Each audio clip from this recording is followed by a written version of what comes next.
जी, ग्राम वासियों और मेरे मित्रों को मेरा हृदय से नमस्कार। आप सभी को आज के इस गणतंत्र दिवस की हार्दिक शुभकामनाएं। शासन करने की ऐसी रीत है जो जनता की आस्था का प्रतीक है। यह है देश की सर्वोच्च उपलब्धि, जहां गणतंत्र के लिए हर दिल में प्रीत है।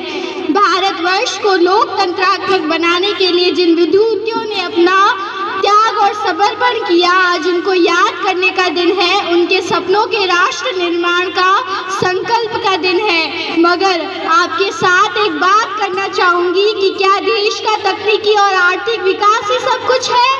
हो सकता है कुछ लोगों के मन में हो कि आर्थिक रूप से सुदृढ़ होना ही काफी है। ये भी ठीक है कि राष्ट्रीय स्तर पर आर्थिक विकास हुआ है, मगर क्या देश में आज आर्थिक क्षमता है? अगर हम आदिवासी लोगों के बीच जाकर देखें तो हमें ऐसा लगेगा कि इन लोगों को आज भी आज़ादी नहीं मिली। दुख का दरिया शर्म का समंदर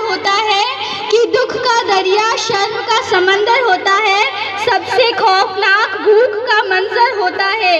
देश में कानून व्यवस्था सुविधाएं सबको समान ना मिले, ऐसी स्वतंत्रता वंचित के किसी काम की नहीं। संविधान के अनुसार सबको समान अधिकार दिए गए हैं। बाबा साहेब ने एक बात कही है कि आर्थिक समानता के बिना राजनीतिक स्वतंत्रता एक भ्रम है। सच में कहा जाए तो आज हम आर्थिक क्षमता नहीं है, कहीं ना कहीं हमने अपने गणतंत्र की मर्यादा को भुला दिया है। आज हम शिक्षित होकर भी ऐसे लोगों को कुर्सी पर बिठा देते हैं जो जन कल्याण के बजाय लूट मचाने का कार्य करते हैं। सियासत खरीद फरोख्त का बाजार हो रहा है, जनता के हितों से खिलवाड़ हो रहा है।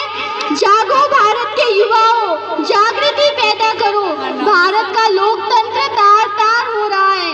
संविधान सभा द्वारा 26 नवंबर 1949 को संविधान अपनाया गया था। अपने काम को पूरा करने के बाद बाबा साहेब ने एक बात कही थी कि मैं महसूस करता हूँ कि संविधान काम करने लायक है। यह लचीला है पर साथ ही इतना मजबूत भी है कि देश को शांति और युद्ध दोनों के समय जोड़कर रख सके।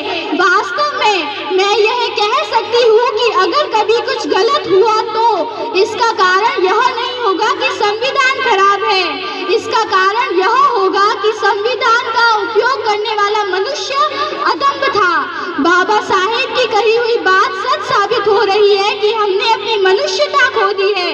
अगर हम सुशासन चाहते हैं तो इसके लिए प्रत्येक नागरिक को जागरूक होना होगा। गणतंत्र के चरित्र को स्वच्छ रखना है तो इसकी जिम्मेदारी देश के युवाओं पर ही है। देश के पढ़े लिखे युवाओं को किसी का गुलाम बनने की कोई जरूरत नहीं। मानसिकता और सोच स्वच्छ रहेगी तो तभी हमारा गणतंत्र का चरित्र उज्जवल होगा। इसीलिए आओ मिलकर ऐसा संकल्प ले जिसमें संविधान का पालन हो, मानवता की सेवा हो। इन्हीं शब्दों के साथ पुनः आप सभी को गणतंत्र दिवस की हार्दिक शुभकामनाएं। मैं आभार प्रकट करती हूँ जो आपने मेरे विचारों को सुना। धन्यवाद।